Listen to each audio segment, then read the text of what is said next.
we are live, and you know how I am always experimenting on yet another way to try something new? Well, today we are trying a very old-fashioned way for a live session. Hi, Jennifer. Here's what we're going to do. I am live right here in Berkeley, California, and my guest today is Artlyn Johnson. And you know what? She's here in Berkeley too. So you know what I'm going to do? We'll call this live. Artlyn, come on over here. Let me introduce you to my guest, Artlyn Johnson. Hi, everybody. I'll give you just a little quick introduction, and then I'm going to have Artlyn literally take my chair. How's that? I hope you can hear me okay. I can't even begin to tell what you are seeing at this point, but the story here is this. I met Artlyn 2 years ago? 2022, 3 years ago.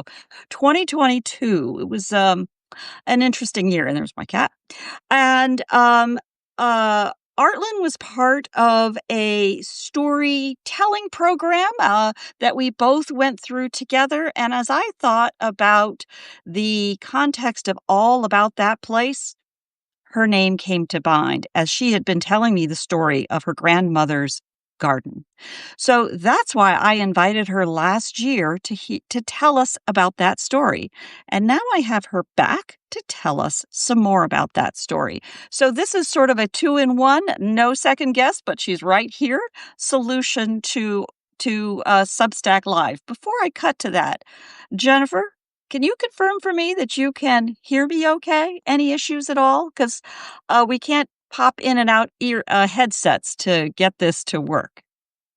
I'll take that as a yes, and we'll go ahead and get going. So, Artlyn, tell me a little bit. Whoops, radio. Tell me a little bit about your garden, about what got you here, about how this all made sense and was even interesting to you. Oh, how I got here. Well, first I want to say happy birthday to my cousin. It's his birthday today. And he is part of this family. His name's Marcus Johnson, Marcus Kent Johnson. Happy birthday, Marcus. He is probably one of the 25, 26, almost counting 28 grandchildren of Mary Jane Johnson and Arthemon Johnson Sr., my grandparents. My grandmother, Naynee, was born and raised in Southwest Georgia. And she was literally born a midwife. Her grandmother and her mother were both midwives, and they taught her the practice of midwifery, but really, she had the gift, and she always said that God gave her that gift. I, by vocation, am a community herbalist, a spiritual counselor, all of that. And all that I got from her. And maybe my dad too. He's a bit of a guy. And so I started doing this working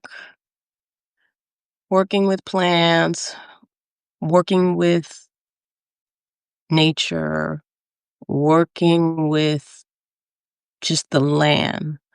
About, I want to say about maybe about 8 years ago. And it's been an interesting process to see all of the things that make a family and things that make ancestry come to light, like come full circle, come into my life, in a way where I'm like, oh, I never thought about that. Oh, I never thought about where that came from or where this came from. I'm gonna save my story. Yeah, I do have a story. I'm waiting for the story. How I got here to that place. I mean, I just everybody has a path, right? And sometimes you veer off the path and you get back on the path. My path was just always unfolding in front of me. And I've learned how to just take it easy and just go ahead and follow the path.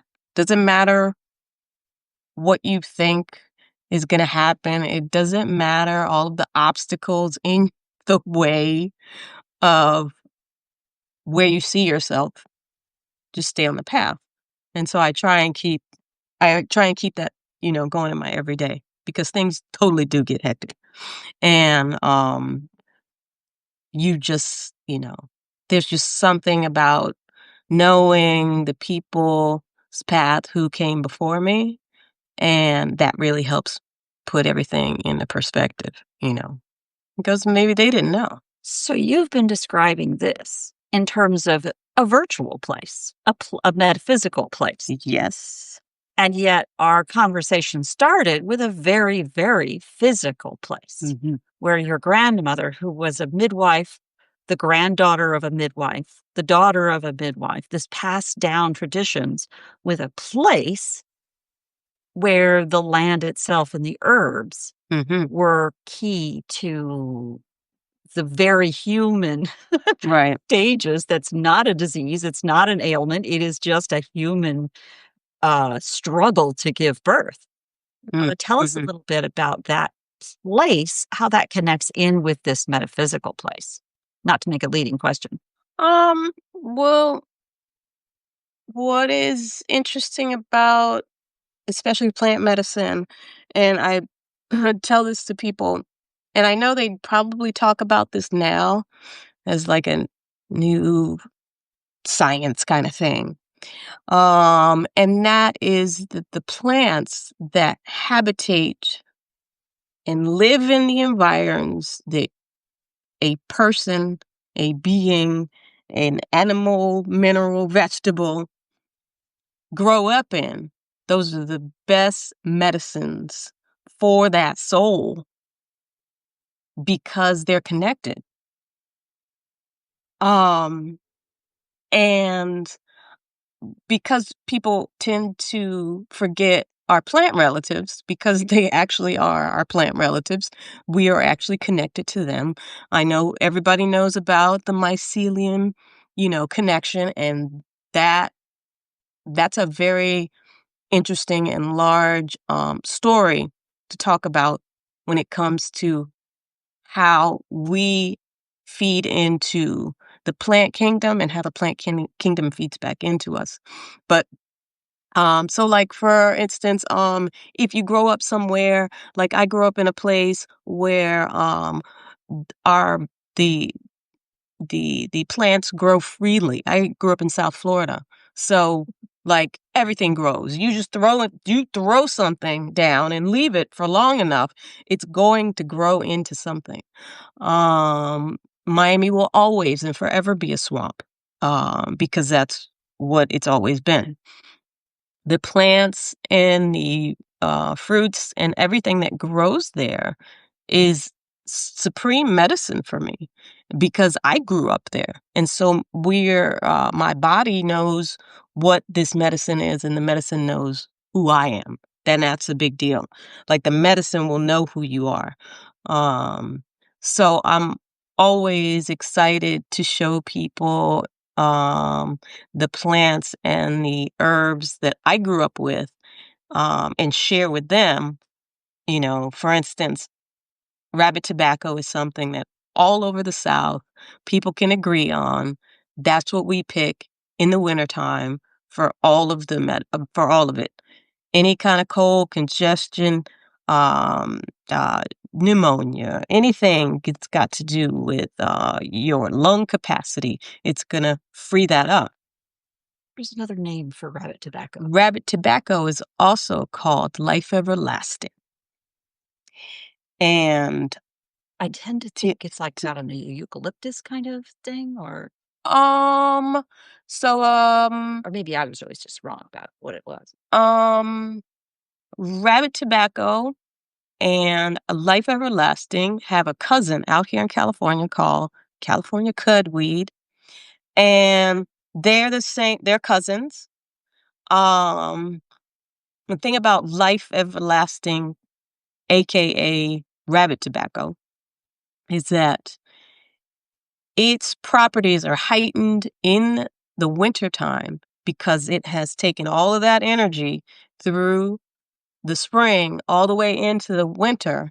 And it is the last thing living. When you go out in the forest and everything is dead, life everlasting, you can tell it by what it looks like, and two, it's the only thing out there living, which is now a, what do they call that? Doctrine of signatures. Like that's really about, oh, this is the best medicine ever. It's out here living when nothing else is. And I'm sure that's where they got life everlasting from. Yeah.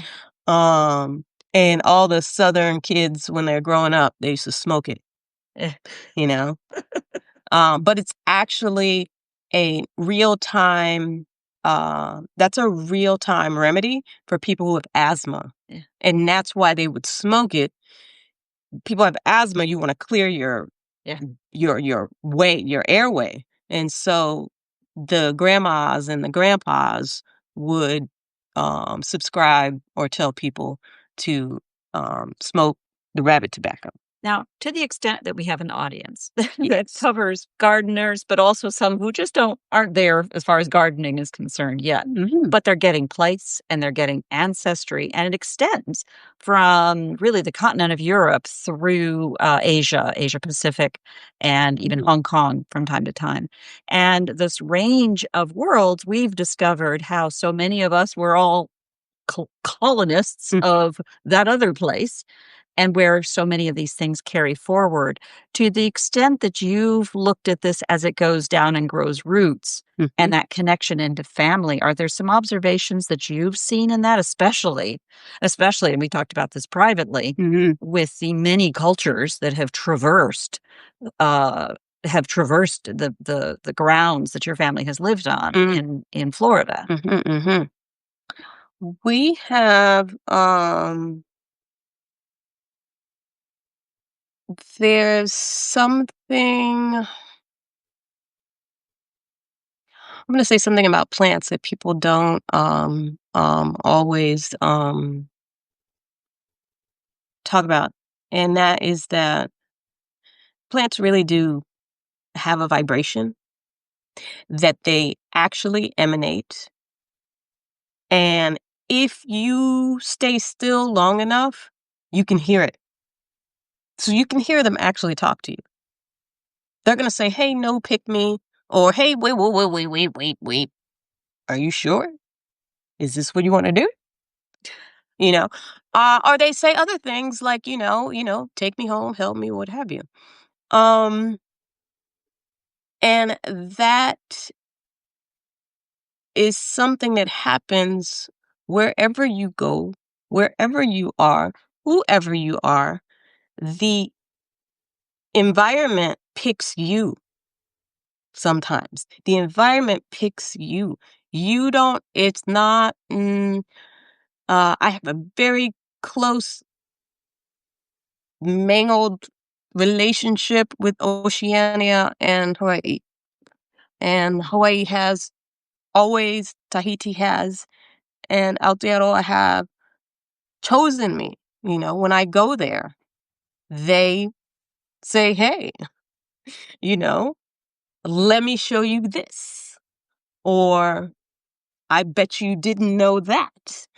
And I've learned so much from being in those environments and being along with those plant relatives. Um, my own uh, recollection of my grandmother, my great grandmother. I mean, both sides of my family were coming from lots of people who were medicine people or worked with plants or were farmers, planters too. Yeah, I'll talk about that too. Planters too. Um, and there's um always that. Mm, there's always that conversation about who in your family is worthy, you know, of the speech, you know, of who to speak about. Um, To of the people who have passed to be speaking about, yes, as in remembered, yeah, honored with remembrance. yes. Mhm. Um, and God, there's so many stories about these people that, I mean, at least when I was growing up, they were still alive. Um, but the stories that they've handed down about um about caretaking, and that's taking care of babies, taking care of, your next door neighbors, taking care of your old people. The stories that they've told about what that looks like in real life in action, and the creation of beneficial healing modalities is it's kind of a little bit of amazing, because it's not always just you take this tea, you take this herbs, you take this, yeah. It's way more than that. It's like other things, like in the South, and in a lot of communities that I grew up and around, if you get sick or are sick, the first thing our folks ask you is, did you go to the water? Did you go to the water? You go to the water. Like, go to the ocean? Go to the ocean, whatever water there is. Yeah. Did you take a bath? Mhm. Because the act of bathing and being in the water and cleaning your spirit helps to keep all the nasty things away. Mhm. And that's a super relevant thing for now, because we live in an age where we don't know where we get all the nasty vibrations, but we forget we are on electronic devices. And those vibrations move through electronics. Simple as that. So all the this, all the that, All the Wi-Fi. all of it, all the Wi-Fi, all the things, you really have to find ways to keep yourself centered, so that you can maintain some kind of, some kind of semblance of centeredness. It's interesting that you say that, because I had a conversation, I can't remember where, about qi, and a concept of qi, which is throughout a number of Asian cultures. Mm-hmm. Now, I know you, and I know the depth of your knowledge and perspective and experience with respect to, Florida, Mm-hmm. Georgia, and the whole Southeast area. And yet, I also know that you've spent a lot of time here in the San Francisco Bay Area with an enormous Chinese population of many, many centuries, well, 150 or more years, Mm-hmm. plus, of course, Hawaii. And you were talking about Aotearoa. I was just looking to see if Jane was on. We have a very active member who is actually in Wellington. Oh, kia ora, kia ora. Thanks. So, how do you see those kinds of layers of herbalism or learning and wisdom? Have you touched that much? What's interesting, especially because I am coming from a background that is not only a Caribbean background, an African American background. I do like for people to call us Black people. I love that. Um, and an Indian background. You know, I know it's like totally like politically correct for people to say Native American, but in the South we say Indian But in because California, we don't know what you're talking yeah, about. We yeah, don't know which way you're talking about. right. Uh, That's my only clarification. yeah, yeah. So like the my grandfather and my grandmothers were both mixed bloods who descend from Deer Clan people, and so we are coming out of the Miccosukee Seminole tribe And growing up, I had a lot of action on both, you know, I would say, getting to know what it's like to be a tribal descendant, but also understanding those boundaries because there are a lot of boundaries there. So growing up near Hollywood Reservation and Trail made it kind of easy for us to recognize where we were at and where we stand.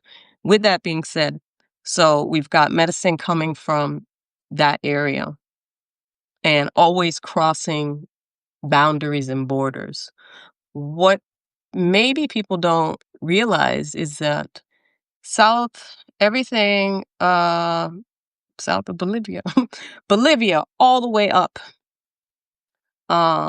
but more particularly the Gulf area, so Mexico, Guatemala, Belize, Venezuela. There is a route and a route that's always been traveled from the bottom there all the way up into Georgia for a very long time. And so the medicine has gone back and forth up that coastal area. And when I moved here and talking with the Mexican American community and a lot of Mexica people that I'm in cahoots with, we've shared our medicine and we've noticed the crossover. So like rabbit tobacco in Mexico is called gordo lobo. Uh-huh. But Fat wolf. yes, but it's also the same. They call um, gordo lobo and rabbit tobacco are supposed to be the same thing, but they also call mullen gordo lobo. So there's a thing where basically, and this is a trick, and it's so tied into um I want to say just indigenous cultures. It's so tied into that trickery. It's so like, everything is a joke and funny and everything, and I know, and that's how we learn. Um, so like if you know what rabbit tobacco looks like, and you know what mullein looks like, and these two things look different, right? So you could tell anybody go out and get gordo lobo, but what do you need it for? That's going to be which one you pick, and you know which one to pick. So you're going to pick, oh, I need mullein. I don't actually need the rabbit tobacco. And it's so funny because all my friends say, well, yeah, you know which one to pick. Even though they say, go out and get gordo lobo, you know which one you're supposed to be working with. And I found that's the funniest story because it doesn't, I'm like, oh, wow, why would you guys do that? I was like, but I understand why. Because in that wisdom, you've got to you've got to be aware of the wisdom that you hold, you know. Um I'm not used to doing these things where people talk to you while you're talking. And I just want to say, everybody, ha, Mama Carol, thank you. The trickster's always the wise one. When I get um whenever I get messages, and especially I get them from my ancestors, they're the jokiest jokers ever. And if I'm doing something wrong, they will joke me. Like they will put all kinds of things in my path, and I just gotta laugh because I'm learning. They're teaching me, Um and it's it never ends. And I'm just used to it. Did I? You're just like killing it here. I she killing it or what? Um, Oh, do you want me to tell my funny story? you tell your funny story. Okay, so you guys. Okay, so Barbara and I, we were in the story center Uh-huh. from which I forgot which class it was. 2022. It was Film or something like that. digital Visual, storytelling. yeah. Yeah. So we were in the sessions together. We got to tell good stories when we were talking, and everybody got to tell create a digital story. And I don't know how we got talking about these figures in our ancestry. But it turns out that we have a link in our ancestry. That's just regular, right? That happens all the time. I'm cousins with half the people out there. Right? All right, cool. We are related. So 2 weeks ago, I was in a cafe here. No. Minding my own business on my day off. It was great. I like to watch people. I like to I'd like to watch people.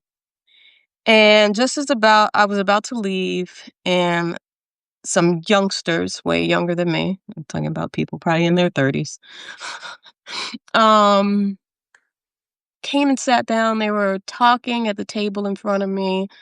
And I was writing my day out, and I heard the young lady say, "Oh yeah, and oh my God, I got a friend of mine. She has the coolest last name. Her last name is Trueblood." And she went on and on about this Trueblood, and oh my God, um, it's so cool. I wish I had a name like that. Did you guys see that movie? Remember when it came out and True Blood, and the vampire, and and she just went on this whole diatribe, and I let her talk it out. And I'm thinking in my back of my mind, I'm like, do I want to say something? Like, should I? I mean, I'm here. Apparently, I'm supposed to say something. I'm not supposed to just let it go. And when she was done and they were just about to get into another conversation, I said politely, I said, "Excuse me." I said, I said, I apparently I'm here for a reason to say this to you, and you have to hear this." I said, True Blood, I'm actually a descendant of a True Blood. Actually, we have relatives. Their last name is True Blood. My mother's cousin was raised by True Bloods. It's a name that's in our family. You've got Moses Trueblood and his wife Polly, Major, Essie, um, Colonel. They liked all the they liked the military people like that. Peggy, Aunt Pink, they were all True Bloods. Just so happens Barbara comes from a True Blood family. Okay. What I know about the True Bloods, I know the True Bloods were Quakers. They came out of North Carolina because that's where our folks showed up. They came out of North Carolina into Florida before it was a state.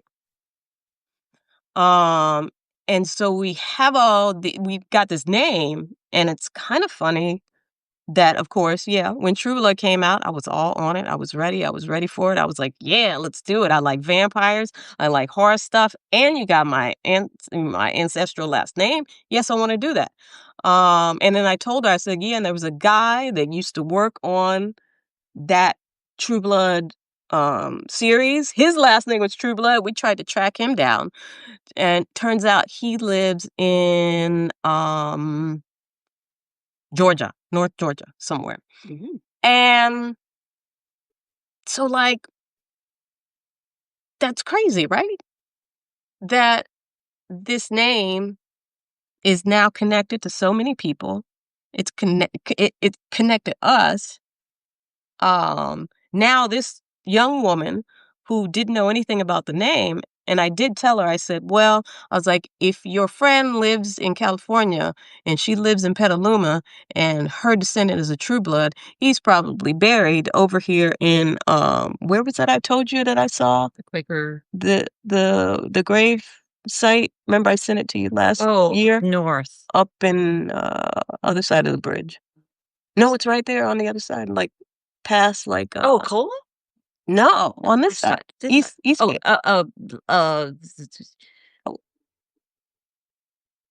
We know. We know. We don't go through we don't go through that tunnel all the time. Yes. Damn. Yes. So I told her, I said they probably they're probably in Benicia, and I told him, tell your friends. Historic town. Yep. Yep. So yeah, that's my funny that's how we are on that's how we're related.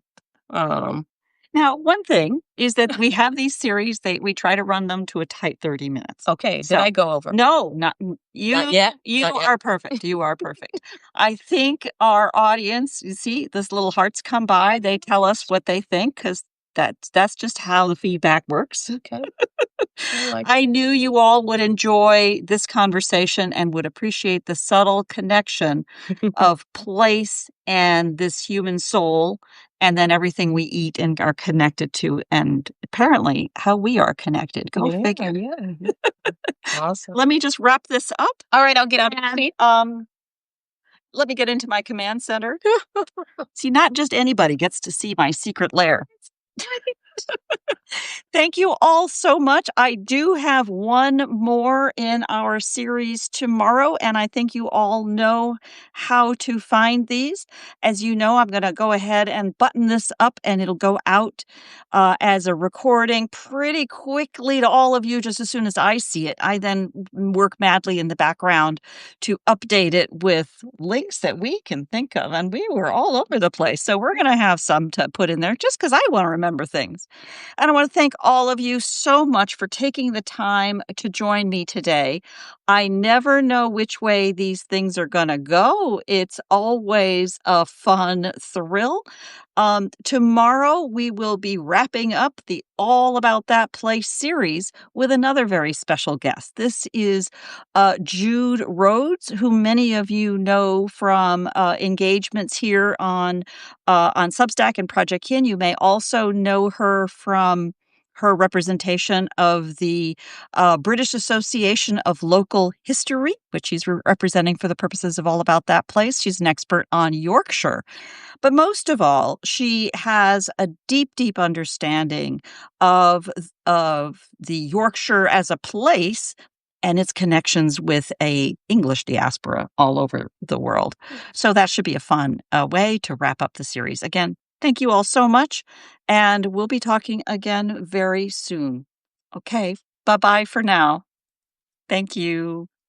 And Thank you. thank you. Thank you.